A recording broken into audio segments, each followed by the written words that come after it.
Board games,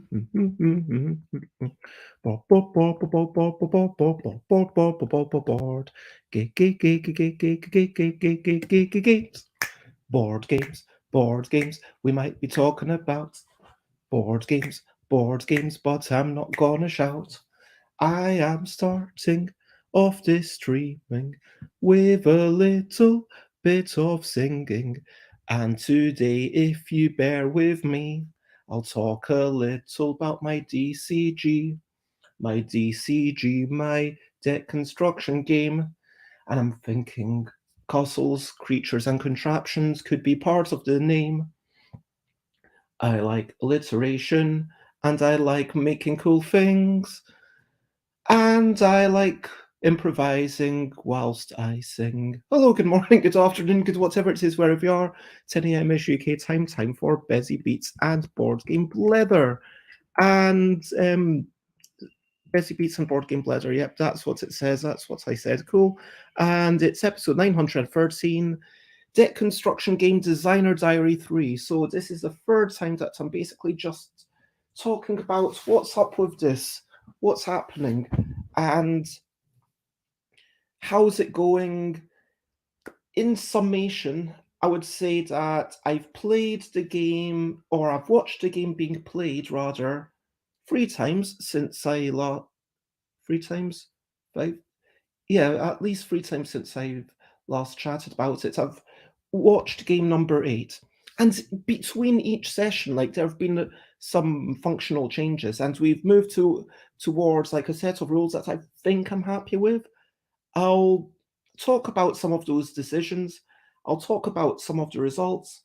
And first of all, obviously, yesterday's playtest was a big part of this, but what's some other recent highlights, playing games and other delights, recent highlights, living life and seeing the sights, recent highlights. So I got a wee text message from a friend who'd played one of my previous games that might be called something like a game about auctioning cubes after winning auctions to become the auctioneer. And my friend said, "Hey, what happened to that game? It felt really cool. It was awesome. I enjoyed it. Why haven't you finished? Why aren't you finishing and making it? Why haven't you brought it back for the past month?" And that was really nice to hear that there was this game that someone was so excited by that they wanted to say, "Hey, Bez, please make this." And that then inspired me to work out some maths to say, okay, well, let me work this out. If it's this many cards, then this many things for that. And it's okay, well, we've got, okay, what's the distribution? And I worked out some numbers on cards that I can probably mock up relatively quickly. And I'll look forward to maybe playing it again in the not too distant future and seeing how it goes. Otherwise, let's talk about brilliant thing, what's the little thing, which is brilliant. I mean, just getting out yesterday was such a brilliant thing. I mean, having a bicycle, and it means that I don't, bicycles are just brilliant. I don't have to, I've said this before, but not having to go through public transport, feeling like, you know what, I could just go 5 minutes further and 5 minutes further in a random direction. I see a lot of stuff. It's all the power of me pushing whichever way, and good exercise as well. I mean, I realized yesterday that I was panting a bit. I may be out of breath. I need to do that a wee bit more. But yeah, cycling, exercise, it's a brilliant thing. Now, as always, please do feel free to comment, ask questions, and of course, from like, follow. But the reason why I do these things live is because I love that interaction. I love having people just speak their mind. And if there's anything that you want to share, then I always reply to every respectful comment or question. So, what's the state of my DCG, which is, for those who haven't been here, my deck construction game? There's let me show a wee photo of it.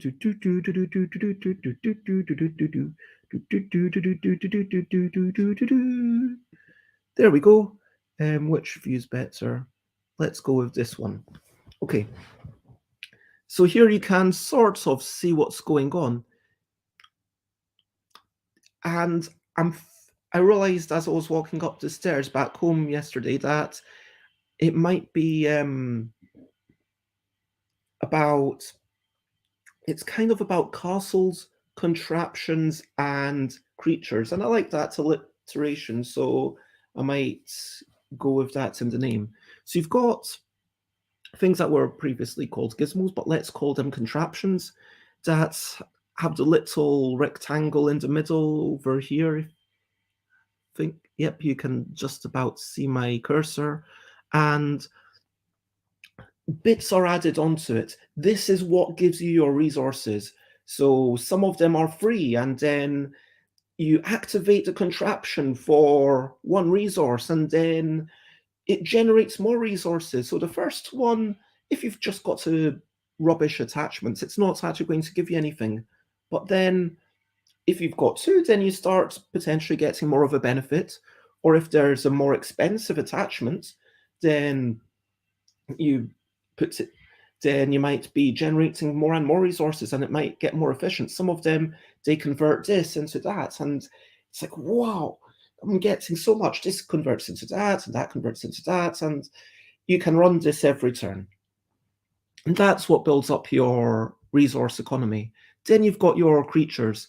You can see this is the point at which Rob had definitely lost, and Doric on the other side of the table has a little creature with two mouths, if you see there. So these creatures could have eyes or mouths or little hands added in, and they, once they're complete, then you can start attacking with them, and also potentially start stealing, which is a viable strategy. If you get in there quickly enough, then they can also be like, boom, now we're stealing stuff. And there's a little bit of trade-off between, do you choose a smaller creature that you can finish more quickly, or do you choose a bigger creature that's going to take you more time to construct, but once it's done? And this seems to be the part of the game that everyone enjoys, putting together stuff, and also the multifunctional nature of the cards, because if you look at all the cards, it's domino shaped. On one side, you've got the attachment to either a contraption or a creature, and then on the other side, you've got something that's kind of like a fast effect, an instant effect, something that you do, and maybe it lets you draw more cards, or maybe it gives you resources, or maybe it allows you to attach extra stuff to speed up the way you get into the game. Now, I felt like I was starting to verge upon a set of rules that was working. I was starting to feel happy, and I've been updating a few people on a WhatsApp group who agreed to be there to say after each session, hey, here's what changed. And so to recap, first session, Friday, just over a week ago, played 3 games. It was enjoyed, it went well. Then second session, 2-player, me against Doric. And when I say two, all of these games are 2-player, but most of them involved me watching other people playing. And that seemed to go fine. I made some small changes that creatures have to be finished before they attack, and that seemed to add some nice potential decisions to the game. On Friday, I remade a whole bunch of cards, and there were some big sweeping spells that, okay, when you get enough resources, you can do direct damage to the castle, and you start with 6 life. And then there was the other deck that was all about the fast creatures and getting in there. And then the 2 pre-constructed decks worked. But then in my mind, I was like, okay, is this the only 2 decks? How would it work if everything was mashed together? I feel like I need to explore the deck construction, because for all the possibility of you saying, you know what, this game It's about having um, I do want to work out the fundamental core rules before I start going on to the cards. But at the same time, the deck construction is a key part of it. So I can't just be creating cards for this particular deck and cards for this particular deck. It's not, the pre-constructed decks are not the final format of the game. So to focus too much on that for too long, it feels like it could be a red herring. Now, I'm lucky enough in that potentially I might, well, on Fridays we get 90 minutes, and I could imagine, like, especially with 50-minute, I mean, 50 cards and then going down to 20, which is the whole raison d'etre of the game. Sorry, I totally missed that to my recap. This is meant to be a financially accessible deck construction game. You get 50-ish cards, like 54, and then you're keeping 20 of them to be your deck. And this is the stuff that's amusing, and this has all my strategies and everything. And I think that hopefully deck construction and playing might be able to fit into a 90-minute format, and I might be able to give them some, the other thing that I could do. So I'm thinking it might be able to work. But let's explore what happened yesterday. I wanted to explore the cards, to see how cards can be put together without necessarily giving them pre-constructed decks to say, these are the decks that you're playing with. How can I give them some ownership over it? So I made a market rule. I said you can pick this card for 1-0, or this card, this random card for 0, or this card for half a resource, this card for 1 resource, this card for 1.5. And they were kind of balanced enough that for the most part people were happy to take the free one or a random one, and also people didn't. Rob on the left, Doric on the right didn't really know the game that well, so I was like, yeah, I don't know everything that's going to come up. And there were times when they needed, okay, I need this particular card, I need a mouth, because that's what's going to get my creature to go well. But this meant that the decks that were coming out weren't quite related to the decks that might be pre-constructed, because if you pre-constructed your deck, especially with such a small deck size, you know that you're going to get enough consistency, and you can go all in on some super niche strategy, which when it's a market rule, it's more about adapting and going with what's presented, because as much as it's, okay, well, I get to see 4 things, it's still, how can I put this? It's still very limited compared to being able to see 54 things and then choosing your 20, and or you're choosing your, okay, I've got 15 cards, okay, what's going to be the other 5? Do I choose this one or that one? And I don't want to be choosing through the selection of 4 cards at a time. I want to be looking at everything and then considering this wide range of possibilities, thinking, oh, out of all of these cards, which one would be the best for the 16th, 17th, 18th, 19th, 20th card in my deck? And that's an experience that wasn't quite capsulated. But I think I finally cracked, well, first, one of the problems I've definitely cracked. So I was trying to work out what happens when you run out of cards. Now, what this means is that if I just let people, okay, you've run out of cards, you don't draw, there's the strong possibility of a stalemate. I've got some creatures that can't attack you, or maybe you've destroyed all my creatures. Same for you. Maybe your creatures can't quite get through my creatures, or they've all been destroyed, and then we're just sitting there thinking, well, that ended in a not unexciting way. That's really not what I want to bring about. So, while in the post-game discussion, the idea that we came up with is, what if once you can't draw from your deck, you lose a life? I mean, you've got 6 lives, and each time you lose a life, you're basically drawing one of these life cards. Your cards on the back of them, they formed a castle, and hello Timmy, it's lovely to see. I hope you're generally well. And I'm talking about my deck construction game today. And yes, the blank cards, the white cards that you can see on the other side of the table, they're like your life points. What you start off with 6. Each time you lose a life, you draw one. So it's a bit of a catch-up mechanism. I lost a life. I've done damage. I'm closer to losing, but I've got a card. That feels like I've got now new opportunities. And you need to give me more cards because you need to deal damage.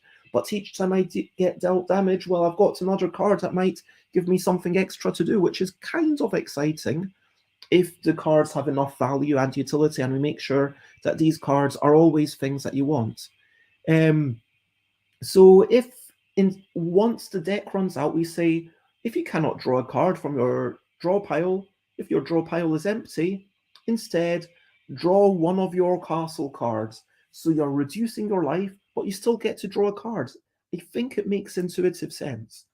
And that connection between you're still drawing a card both times makes it flow nicely.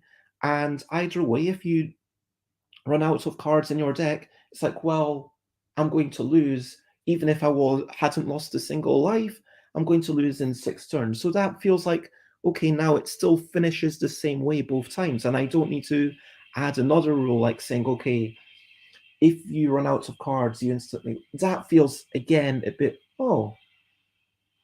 because having the ticking clock feels more exciting, I think. It's like, well, if I have something, maybe there's a game where I run out of cards, but then I drew from my pile and one of these cards gave me the one card that I needed to deliver the finishing blow, and I managed to turn the game around. Or maybe one of these cards allows me to shuffle half of my discard pile into my deck. Something like that. And so it might let me live for a little bit longer. So there is going to be something potentially, going on there. Now, that's one thing that I'm really happy I managed to work out. The other question that I'd always had was, is combat working out correctly? And after a long discussion, I think I need to move to a system that's much more similar to Magic the Gathering, in that declare attackers, the opponent declares the blockers, one creature can block each attacker, and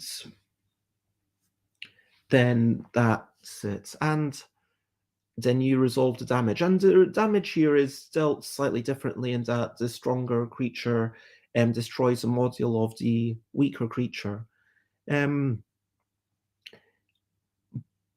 But I'm thinking of now moving it, changing it massively, because currently the system is just strength. Your creature has strength. And I think I am going to move towards a strength and toughness thing. So maybe, the creatures there might be a rule that a mouth adds 1 strength and spikes add 1 toughness, but these will be kind of have little icons maybe on the sides, like swords and shields, just to say, yeah, this is how much attack and toughness this has overall, which is something that Corrado was asking for before, just so that he doesn't have to remember, how much is, yeah, that's that and that. Okay, I can just add up these certain icons. And that could work. I think that I might add on modules that don't need to be part of the game, but it feels like whatever rules I decide, I need to now work out an actual set of cards. I need to work out an actual deck of maybe, let's start off with 60 cards, because I can get rid of some down the line. And let's make that 60 cards still be on paper. I'll photocopy them, and then maybe I'll spend a bit of time, maybe on the first day, I don't know, pondering, okay, what decks could be made, and suggesting that to someone, okay, these will be 10 of your cards, but ideally seeing if anyone is up for doing a bit of actual deck construction. Because I think I've reached a point where there's I I understand once the rules are fixed, you can be saying, okay, let's explore this mechanic and let's just use pre-constructed decks. But I think that as soon as possible, I need to go through to, because this is not meant to be a game where deck construction is optional. This is not meant to be a game where deck construction is a possibility. Sure, your first ever game might just be all the cards versus all the cards just for two people to learn it and smash against each other. But I would expect your second and subsequent games to be, okay, now, you know what? I'm going to choose some fraction of these and get rid of these ones that don't quite work with my strategy. And I will start thinking, am I going to build up a lot of resources and then smash your face in with a spell that costs like 12? Am I going to try and use little nubs for the creatures, like just use the smallest creature bases and then have these creatures attack you as soon as possible so that I can hopefully get in? Or am I trying to create one really big creature and keep control of the game and just attack you with this one creature and then have other spells which are detaching modules and countering that? It feels like, yeah, the contraptions are something that you can forego if you want by having the cards that just give you direct resources. And I want that to be something you decide up front.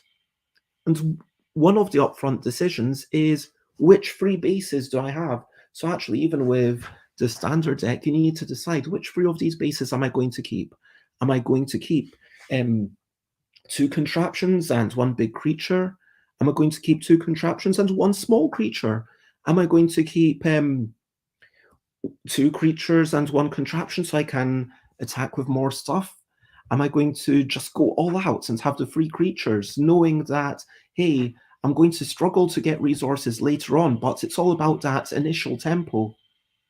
And I want people to be making these decisions, because I would say that, I mean, half of the game, I'm not sure exactly how much, but I would say at least half of the game, maybe like 60% of the skill and strategy of the game is kind of in that, hmm, here's a bunch of cards. How am I going to put them together? Which cards am I actually going to use? So that's something that I've been, yeah, thinking about, and that's where I am. I'm going to start, yeah, actually knuckling down, drawing out 60 cards and saying, this is an initial stab at 60 cards. Let's see how it goes. Let's photocopy it a couple of times. And yeah, so that's me. And for now, Timmy, if you're still in the drive-through, then I hope that you've managed to buy something that you enjoy and enjoy consuming. Lots of love. And what's the next thing I want to do? Oh, yes, question of the day. Question of the day. Here's a little question before we go on our way. So, my question of the day to you is, yeah, I might have asked this before, but how do you feel about? I was going to ask, how do you feel about deck construction games? But now I'm going, and that's ultimately what I'd like to hear if you haven't already told me. But the other thing I want to know is, how do you feel about people having to buy their own stuff? Because that's not just unique to deck construction games. That's also possible in miniatures games. I mean, where people approach a table with their own bits. I guess, and it does feel like it's just those two types of games, either games with miniatures or decks. Either way, an army or a deck that you've decided, okay, I'm going to customize it and I'm going to have these bits together because this is mine, and you get that sense of ownership. But is there any other thing where people have to buy their own individual stuff and then they come to the table with it? I can't think of anything, although the closest I can think of is maybe Nikita's board game survival kits, where you get your own meeples and your own colors. So it's like, hey, if you go to the table and people don't have, the correct color that you like, then you can start playing with your own color. I can't think of any other examples. Do you know any other examples where people buy their own things and go bring it together? I mean, I guess thinking about outside of board games, I guess there's sports and stuff where you're expected to have your own equipment. Like, if I go pole dancing, then I've got to have short shorts that, expose enough of the thighs that I can still grip onto stuff. If I go to roller derby, then I need to have my own roller skates. If I go to critical mass for where everyone's cycling, I mean, yeah, technically you don't need your own bicycle necessarily, but I mean, you could be on a scooter. You need to have your own self-propelled manner of transport. And so, yeah, I mean, thinking about it, there's a lot of stuff, yeah, where people do bring their own stuff and then they come together. And sure, maybe the shorts or the roller skates or the bicycle has a very functional value, but there's also the sense of ownership. Like, I can put stickers on my bike. I can decide the color of my shorts. I mean, you might be surprised to know that I would typically go for black because red isn't as available. Not just, there's lots of stuff that's only available in black, is the truth, and yeah. Like, I think yeah, well, so yeah, roller skates. I mean, I'm sure that there's a lot of functional value in picking this roller skate versus that roller skate, but there's also a sense of ownership of, yes, I've chosen this roller skate. This is mine. And I think that I'm now actually trying to think of more stuff out with that. I mean, I guess, I've never done this, but I had the idea of a bread party, but it's kind of like a potluck. Everyone comes in with a dish, and it's like, this is my dish. I'm presenting this, and we're coming together. We're creating a greater whole, and I think there is a lot of value. So, like, do you engage in those kinds of things quite often?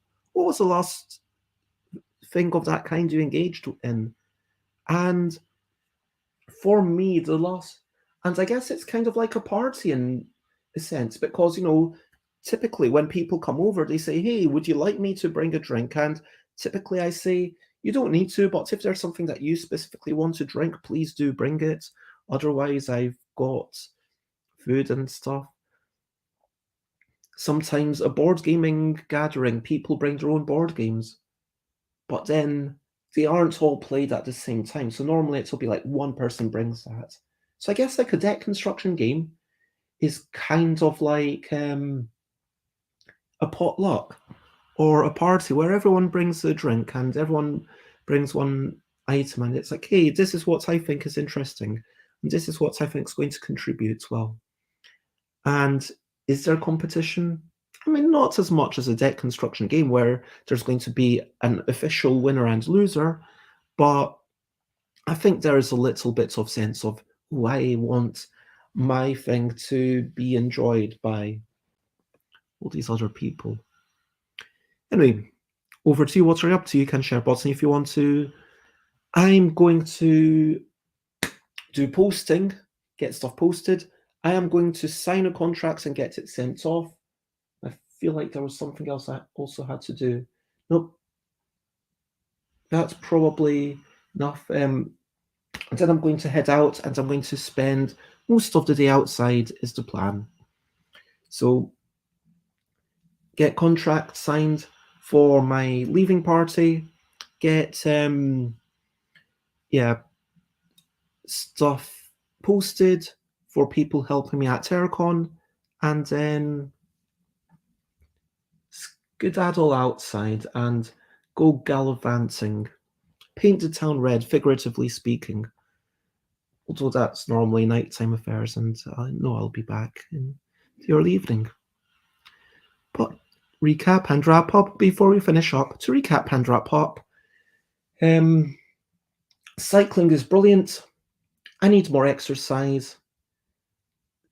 Yesterday, Dork telling me, hey, that game that we played together like 4 weeks ago, that was awesome. Please make it again. That was really encouraging.